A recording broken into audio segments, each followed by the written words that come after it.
this is BDP, take one.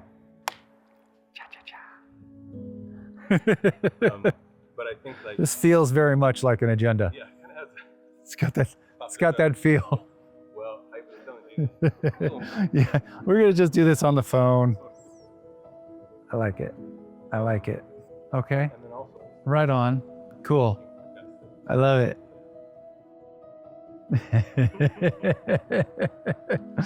Well, my full name is Barrett Daniel Page.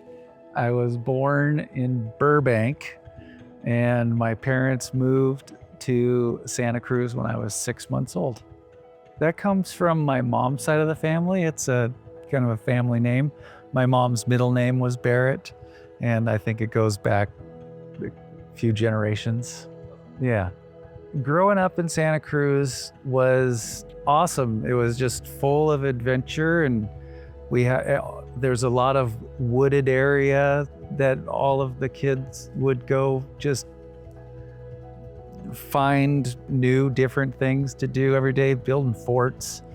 And a lot of my friends that I have now are the same guys that I was doing that with back then. And it was just a great spot. Lots of beach, lots of waves, lots of boogie boarding. You know, it was wonderful. I was a kid that just enjoyed activities, mainly the beach. I was always just full of sand, you know, sand in my bed, sand everywhere. But I remember a lot of sand, you know, and just I loved the water. My dad was a Navy guy, so he had boats, and he had me and my brother out on that boat, probably in situations where 9 and 10-year-olds had no business being. But I loved the water. I loved especially when we were out on the boat, just seeing all the different life that would pop up on the top of the water, and you're like, wow, look at that crazy fish, or what is that thing? You know, it was always really fun. I loved it. I have a brother, I have a stepbrother, and I also have a sister. My parents got divorced when I was 3. My mom got remarried, and there were 4 kids under the age of 6, 7, and it was very interesting. You know, I think it's a common scenario back for the 70s, early 80s. There was a lot of divorce and a lot of little kids that were a part of that. You know, my sister threw a lot of tantrums. That's my memory. Yeah, that's my memory of my sister, was a lot of tantrum time. But it was great. You know, I had a really great childhood. I have no complaints. My dad was wonderful. He was a great father. Very active in all of our sports, basketball especially. But yeah, he was a very supportive father figure, and yeah, loved him to death. You know, we did lose him early. He went way too early too.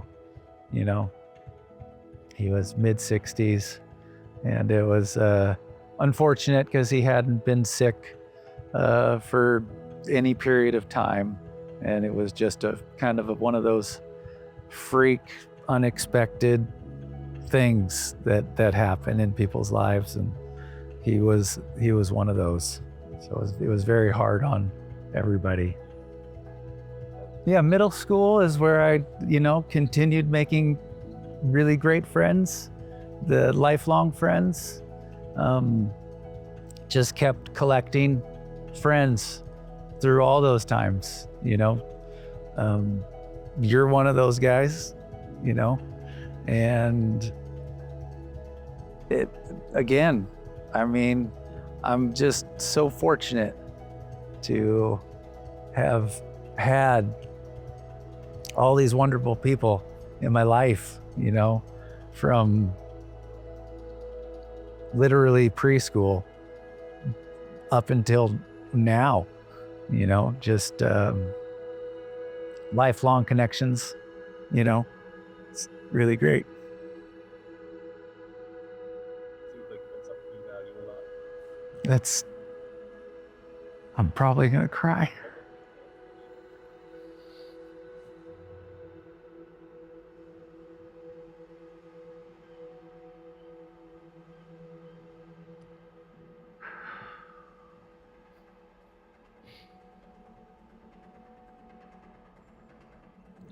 It's probably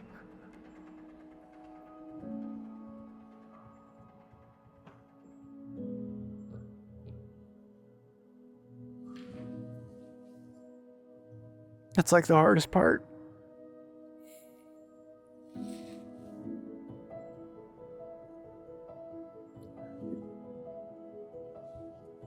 You go through life collecting all these wonderful people.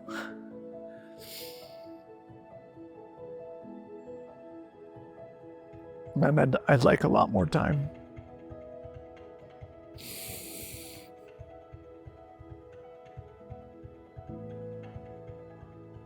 Yeah. Just very sad. But at the same time, I'm so lucky, you know, and I'm so fortunate. Because I know that most people don't get this. You know, most people don't have all these wonderful people in their lives, you know. So I just find myself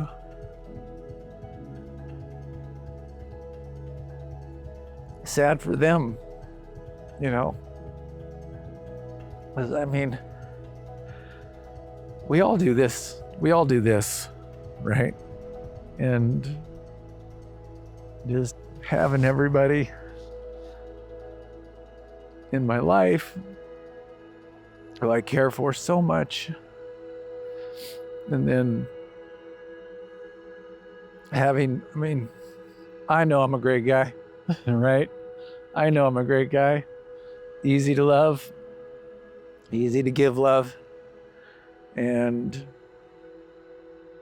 I want more of that, you know. And I know that they all do too. So that's the hardest part about all this. It's all life, you know. It's everybody's got to deal with grief, however which way it wants to come and get you. Everybody's got to deal with grief, you know. There's no not dealing with it. So, but it's just that's really the saddest part, you know. But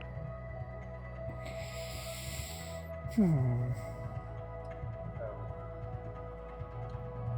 back to this. yeah.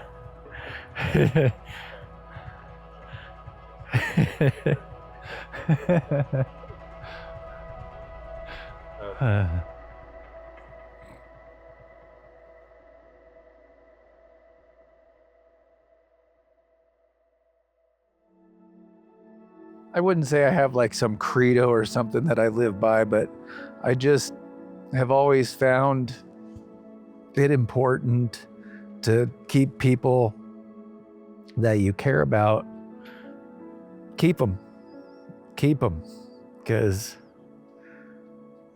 you'll get to a point in your life where if you're going to have regrets, that's going to be on the top of your list.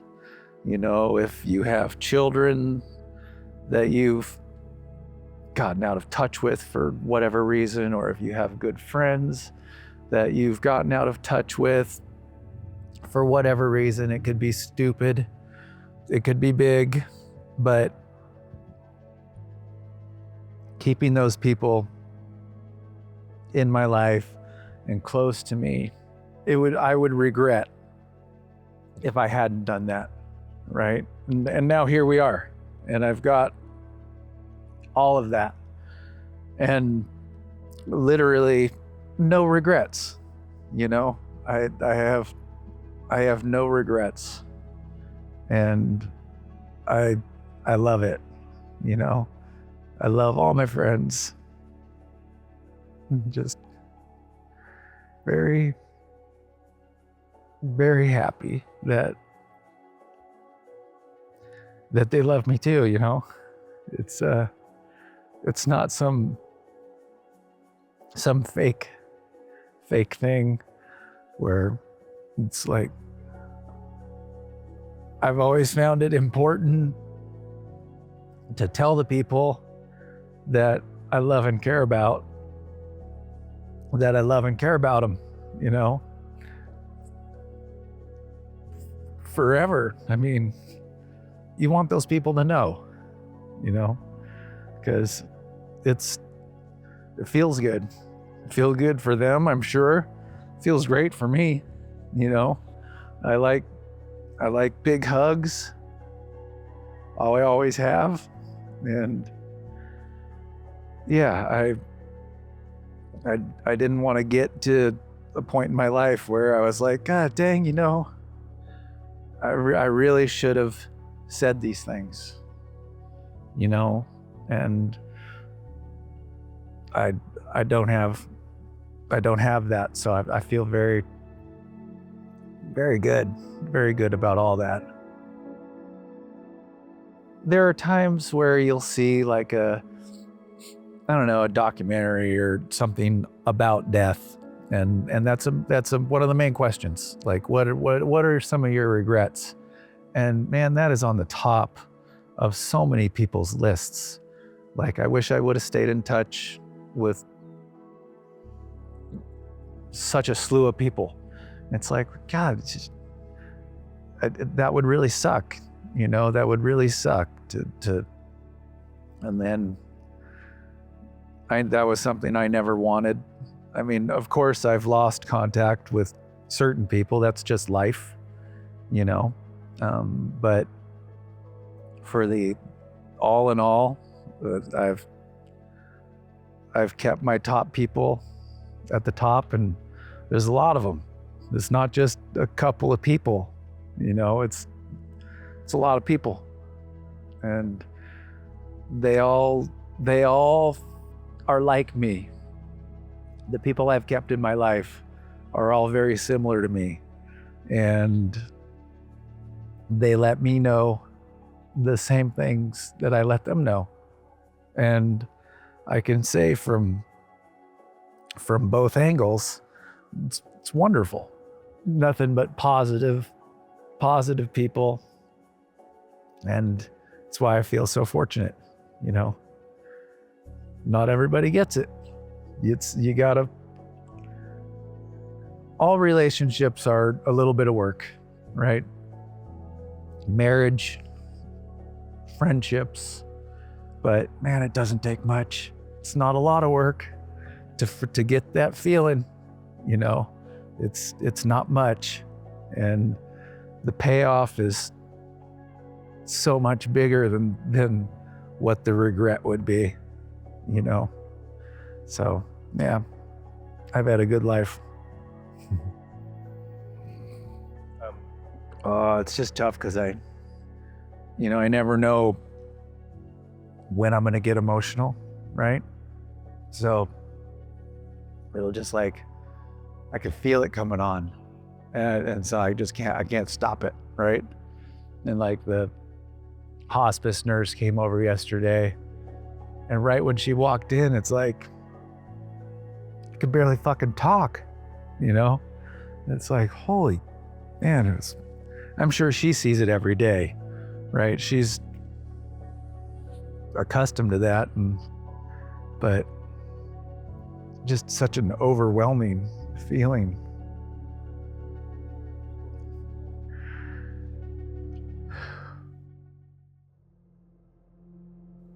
I'm not going to get into too much how we met because that's a little a little weird, but I will say we met at a bar.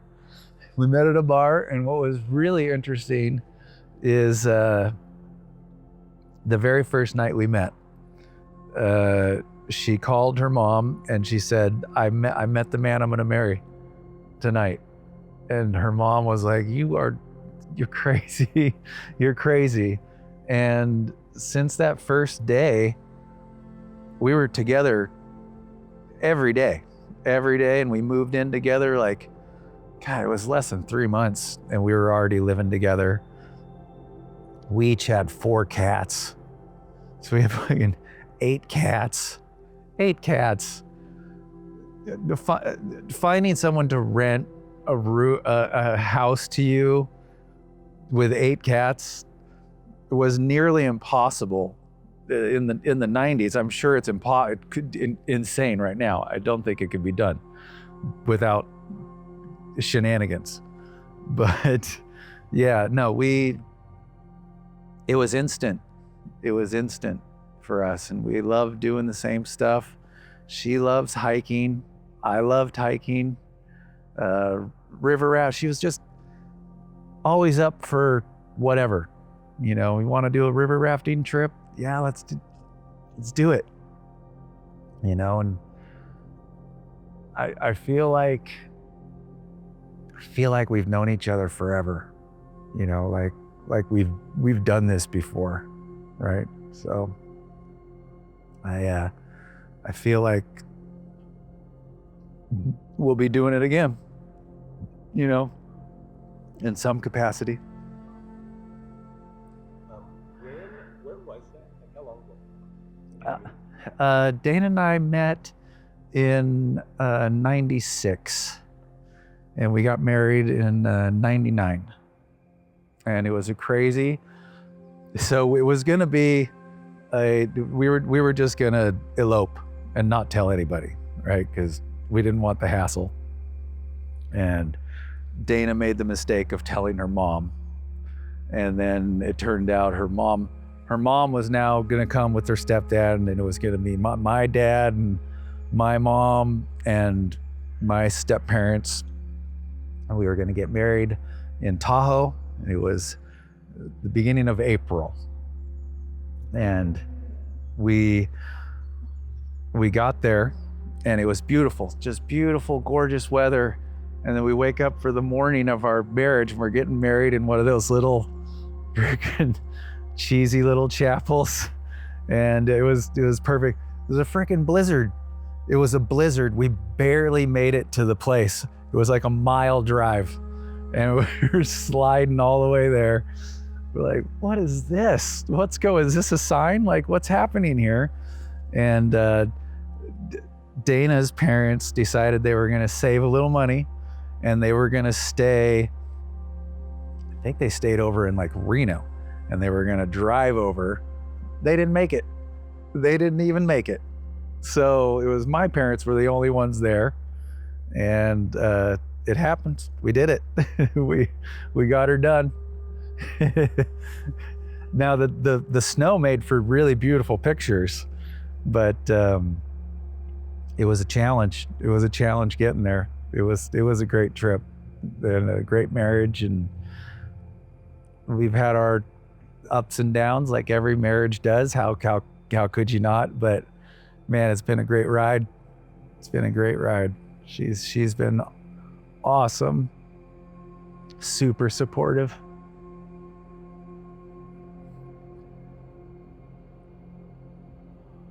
Yeah. That's what I'm the most sad about.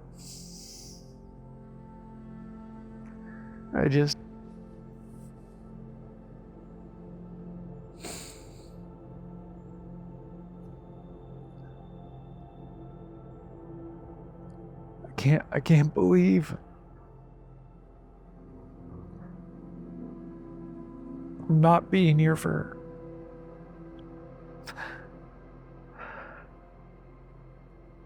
To help her through this.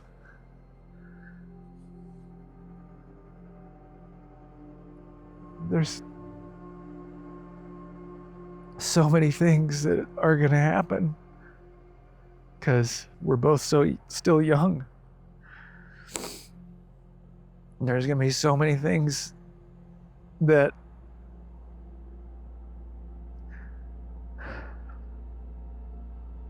I feel like I need to be here for her. And that is the hardest part.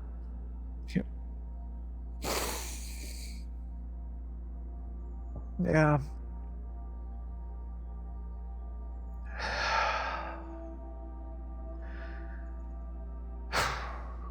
It's tough.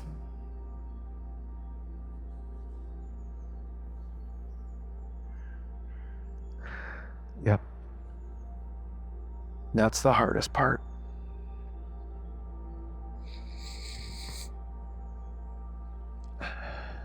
So it's just crazy because it's not what I was expecting. You know, I thought it was going to be something relatively mundane, you know. And then that shit got flipped. And then it's just, everything just became so surreal, you know, like, wow, it's really happening. There's nothing we can do. Like this is life. Like the ugly side, you know, and yeah, it's a hard thing to wrap your mind around, that you're sitting next to the person you love, fucking watching Jeopardy, and just knowing that in the very near future, that's all gone for them. You know, I'm not going to be there to look over and make a stupid face and make you laugh, you know? It's man, it's hard. It's hard for me to think about for her, you know?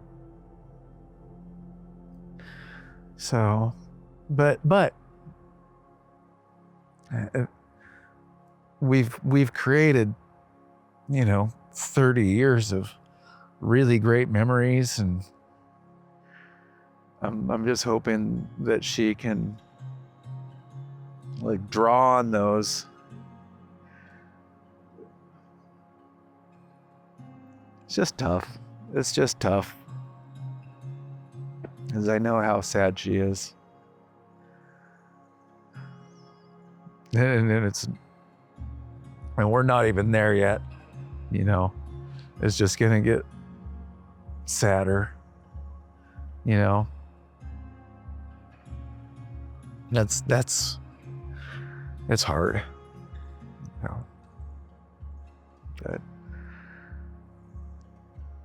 I love her a lot.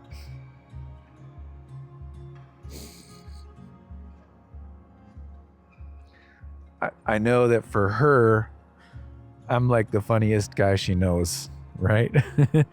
Which is hard to believe, but it's the truth. And she is so easy to make laugh. It's like it's zero work on my part, you know. It's so easy, and I'm gonna lose that too. You know, it's like my best source of inspiration. Like, it's so easy. I don't even have to do anything. And yeah, it's, I just want her to have that, you know. I want her to be able to keep laughing, and it's just going to be a lot more difficult for her to have that in her life, you know.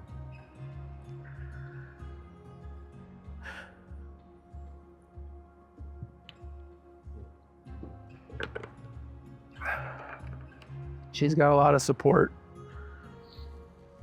She's got a lot of people that love her.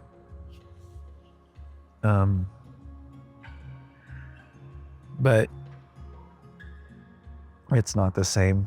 You know, she's told me, she's like, I don't want the support, but I want you, you know? So, yeah, it's all part of it. You know, there's a lot of sadness, and that is a big percentage of all this is sadness. And then at the same time, you're just so busy with doctor's appointments and everybody wanting to see you, right? And which I totally get, you know, but it's like everyone's been great, respectful, not pushing themselves, you know, and you know, everyone realizes what I'm going through and just wants it to be easy as possible and smooth as possible for me, while still being able to get their time with me, you know. And it's just a lot of time management, you know, because I want to see everybody too. I want to give everybody hugs, you know, and yeah. And then it'll be done eventually, and all that busyness goes away, and I think that's really when like the grief part really kicks in, you know. So it's yeah, man, it's fucking crazy. It's just really surreal, you know, just to try and think in those terms. It's hard.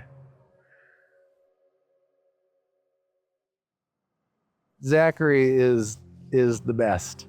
He's just very caring, very big heart guy, and he's a hospice nurse, so he's well equipped to deal with this. When I first called him, he did basically exactly what I thought he would do. He went straight into nurse mode and came right down. He was down here like the next day, basically.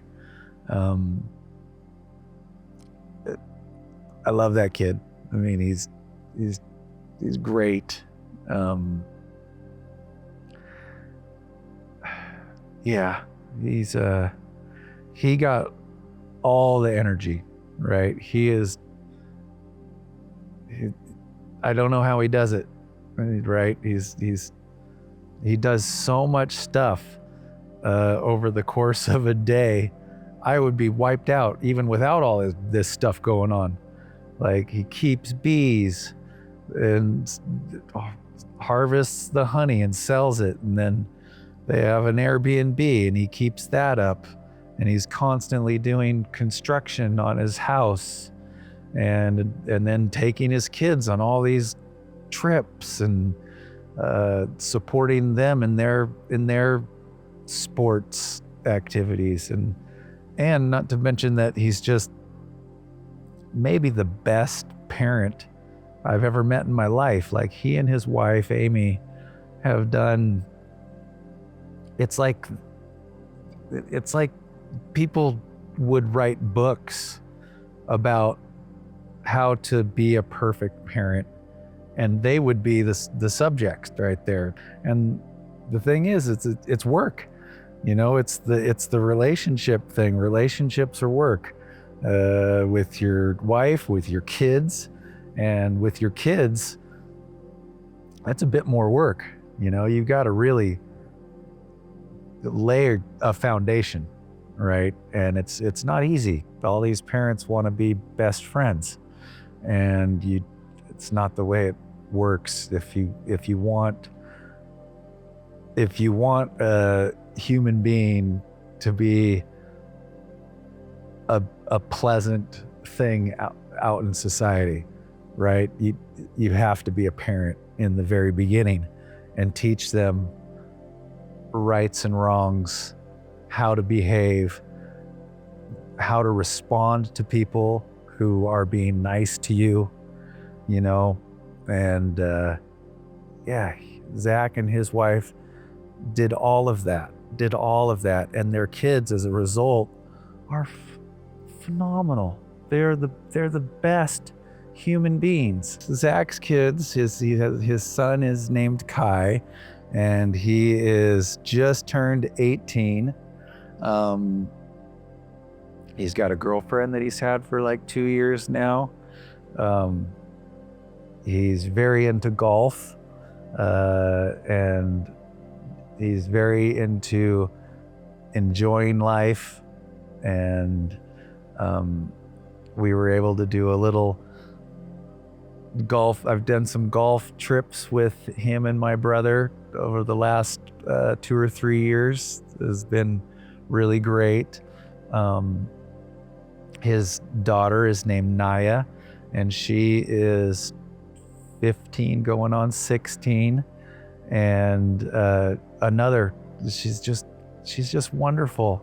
She's just wonderful. She was having a hard time finding out where she belonged, right? And she didn't have like really close friends, and she was just kind of trying to figure it all out. And she found rock climbing, and it was like the perfect match.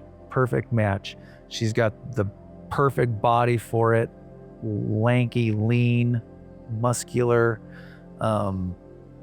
She met so many great other kids. It's like a great group of kids, man. They're all very positive, very positive with each other, you know, like, you could do it, come on, you know. And it turns out she's a natural. I've watched some videos of her climbing. I'm like, oh my, are you serious? This is crazy. How strong is her grip?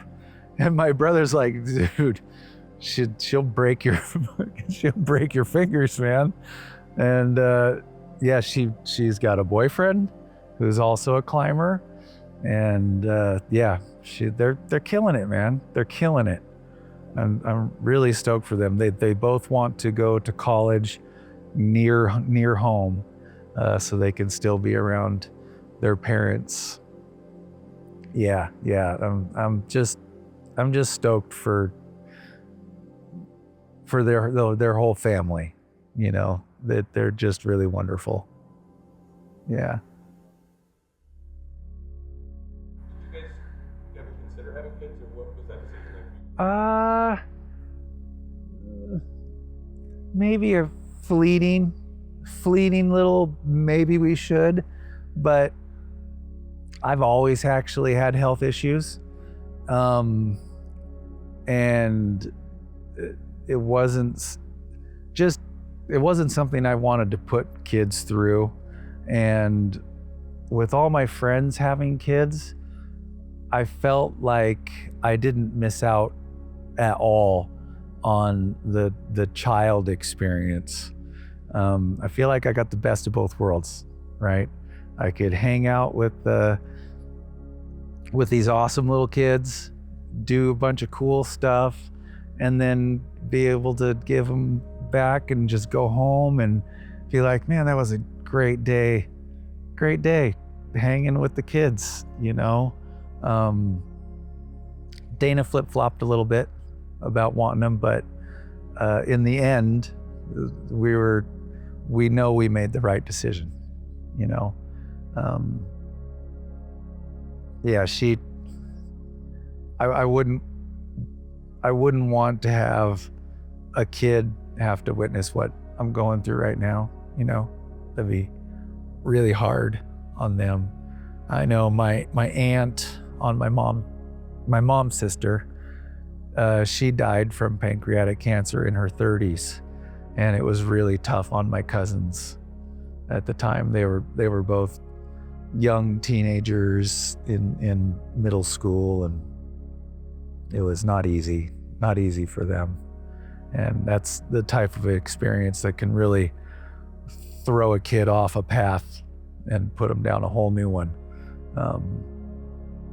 But yeah, no, I don't, there's no regrets, there. You know, I've had a lot of really great friends, and two of them named their kids after me, you know, so I feel like I did a pretty good job of just being Uncle Barry. Yeah, I know people love me. I think everybody, I mean, it's inevitable, since everybody dies and everybody knows that, right? So I think it'd be kind of inevitable for people not to at least think about what happens later. I don't feel like there's a heaven and a hell type of situation. I do feel that we have electricity in us, right? And that doesn't just get cut off. It's got to go someplace, right? Whether it's shot out into the universe, whether it just hops over into the closest thing next to you, like a gopher.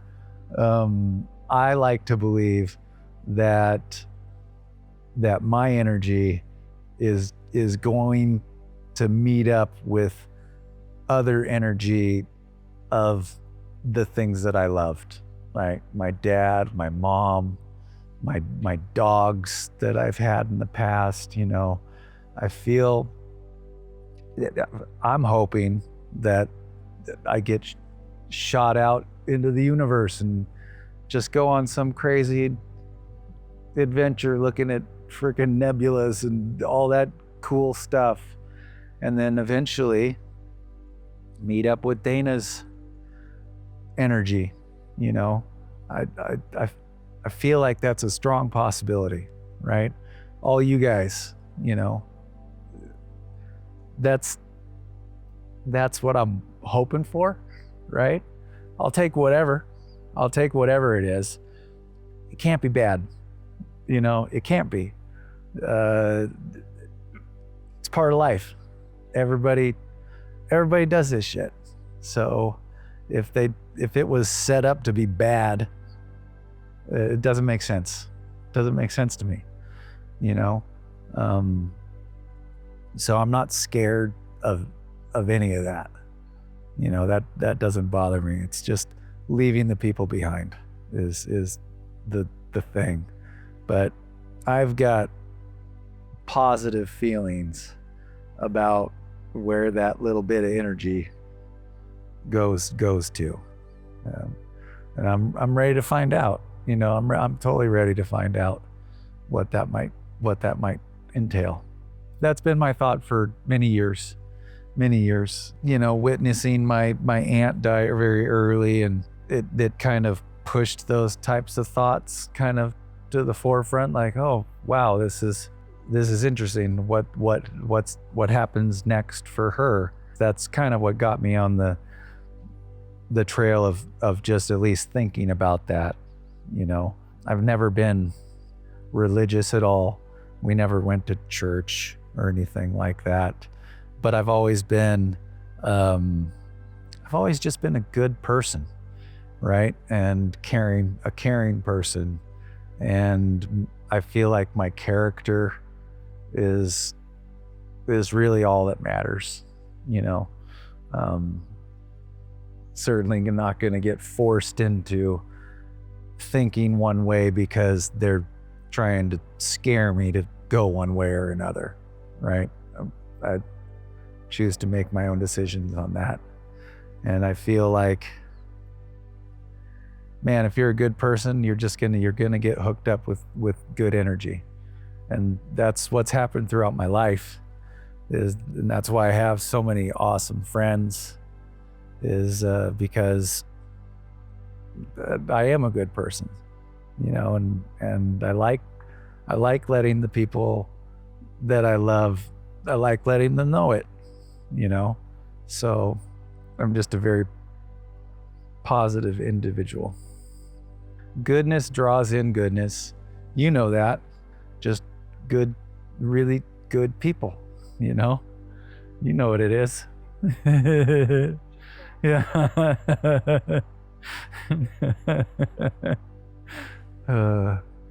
It's not hard to be that, It's like one of the easiest things, and the payoff is so huge, just, and it's not fake.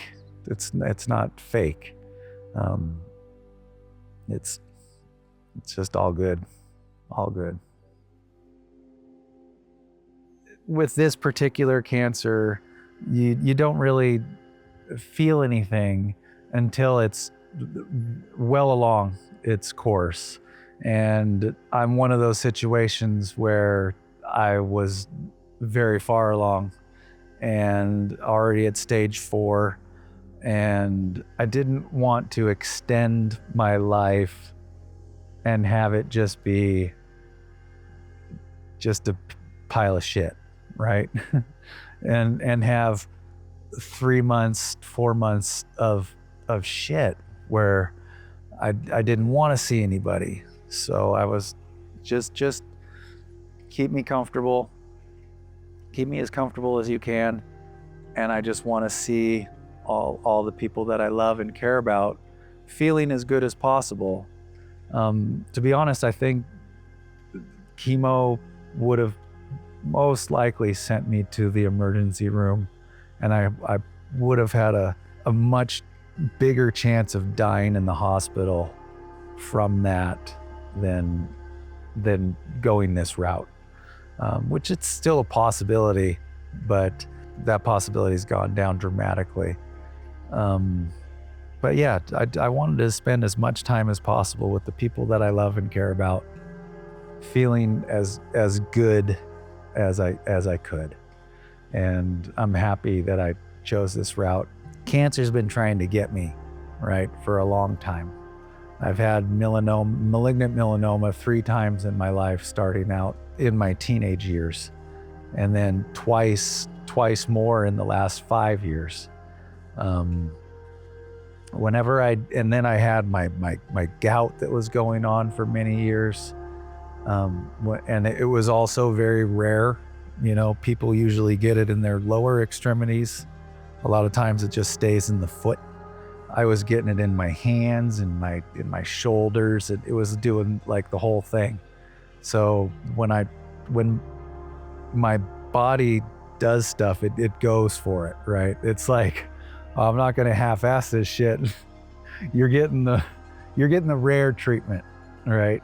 So when they found my cancers and they started doing tests on it, it came back that I had 2 different types of cancers in there. One was the pancreatic, and then melanoma was floating around in there too. And when they finally caught it, it was already in my bones and my liver. Dayna's one of those people that she wants to know what everything means, right? So she'll go through the results and just Google everything.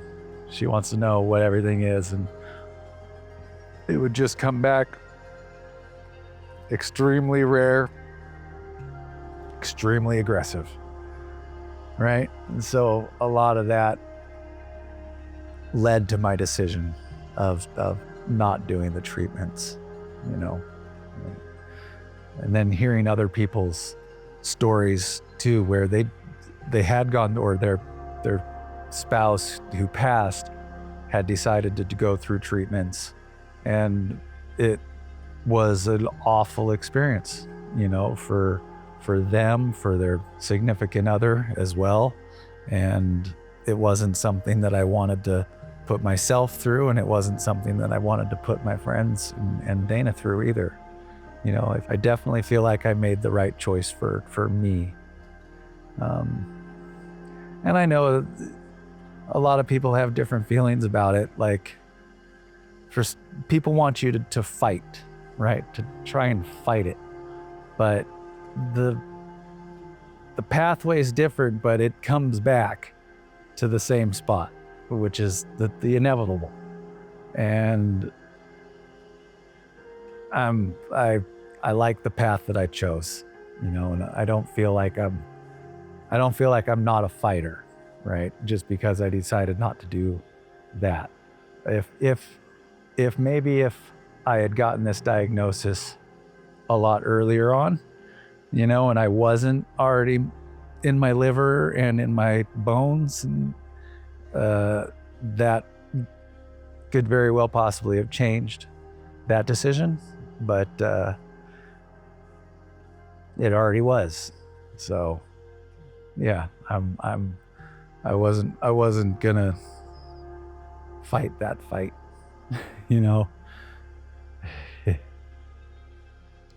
I didn't want to break other people's hearts, and I was flip-flopping. I really knew what I wanted, but I was flip-flopping when I finally told Dayna, because I kept using terms like, oh, I think this, I think that, and she's like, well, you're kind of using these words that are not so definite. And then I said, okay, I am not going to pursue treatment. And she kind of broke down a little bit right there. It became real. It became real at that point, and I told her I was sorry, right? But she's just been so supportive. She let me know from the get-go, like, whatever it is that I wanted to do and how I wanted to do it was, she has my support 100%.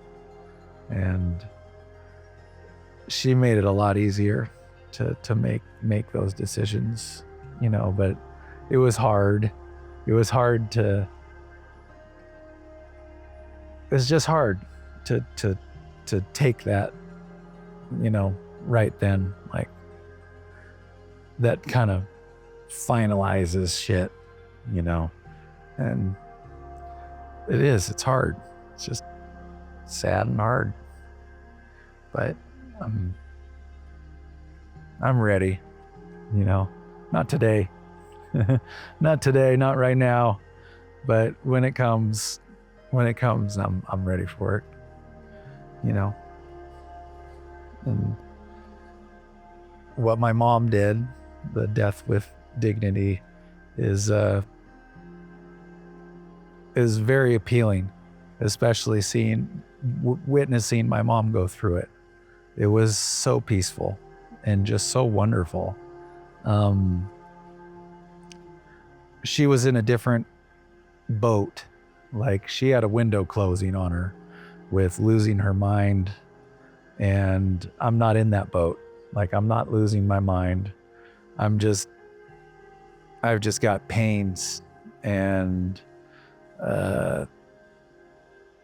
but man, in terms of going out, it's a good one. It's a good one, just, that's another thing I feel very fortunate about, is being able to say goodbye to people.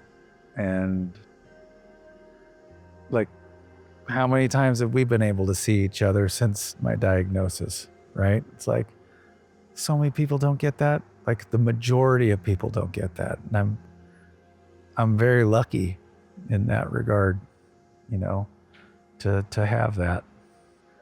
It is wild. It is wild. A lot of people just die in a car accident, and this is way better. Oh.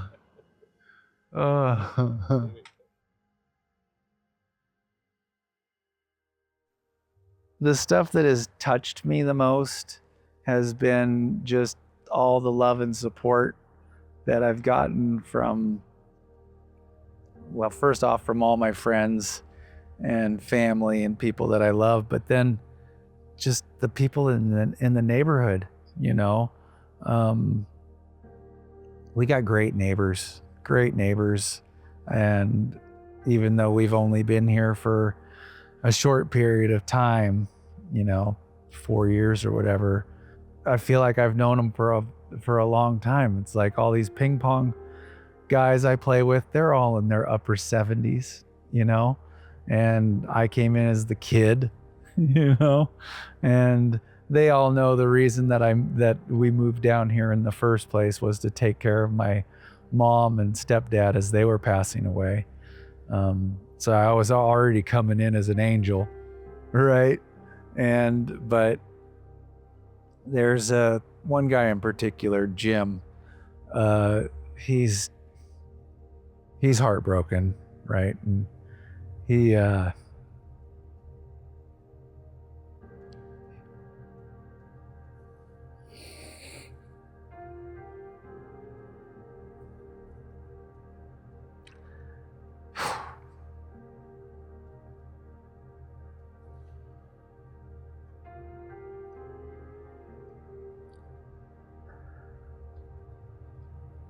he just really loves me.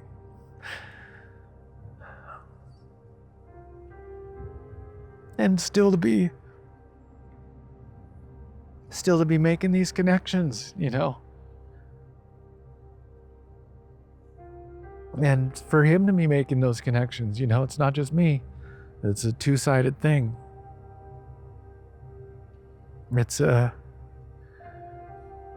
good thing. I mean,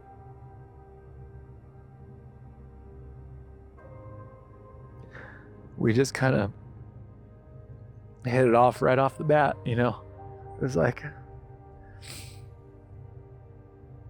I'd known him for a long time. So, like that, just being able to still have these connections of just great people, even though it's short, that's been a good thing. I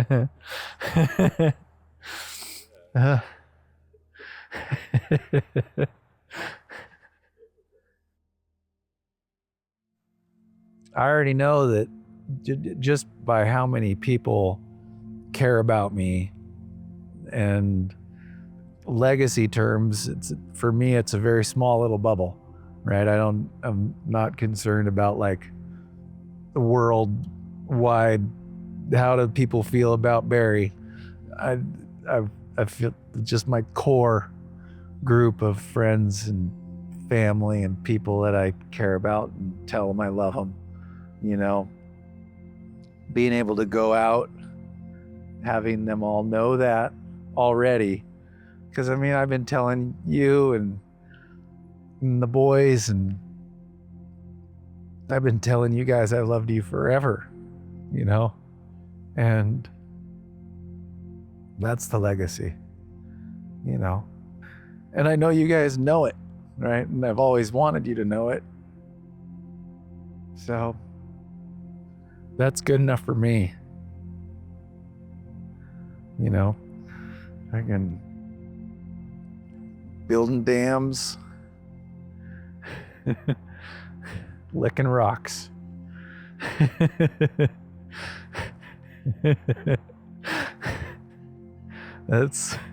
Those are the legacies I'm looking to build.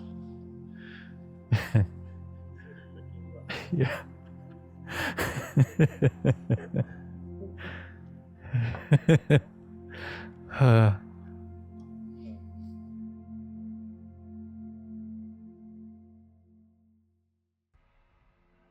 I was a little nervous, to be honest, but this was great. Thank you. Jerry Springer.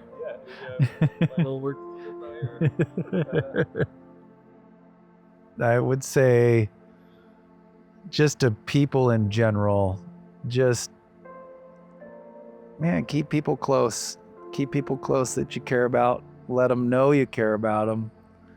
And your life will certainly be enriched just because of that, and it doesn't take anything. It doesn't take anything to get those feelings, and those feelings are so good, they're so good. And it's I don't know, it's just so easy to nourish those relationships with a hug and with an I love you. And yeah, don't go out regretting that you didn't do that shit, right? Because it's so easy. It's so easy. Why have the regrets of something that's so fucking easy, and you want that in your life, I do. I would just assume other people do too, but that would be my credo. Spread the love, spread it. Good vibes. That's what I've been telling people this whole time. People are like, what can I do? What can I do? Just send the vibes out. I'm a big believer in positivity and just good vibes. I'll get them. I feel them coming. I feel them. I feel people's vibes. So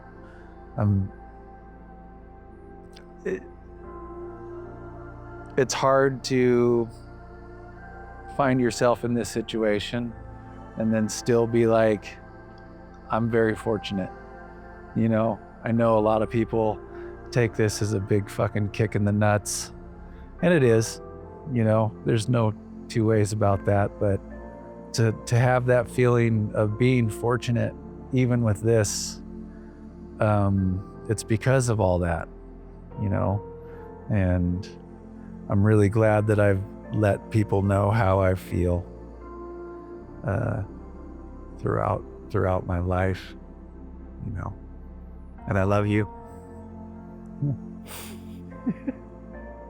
Well, I think that's good for this. Don't move. I'm gonna just. No, man, that was awesome.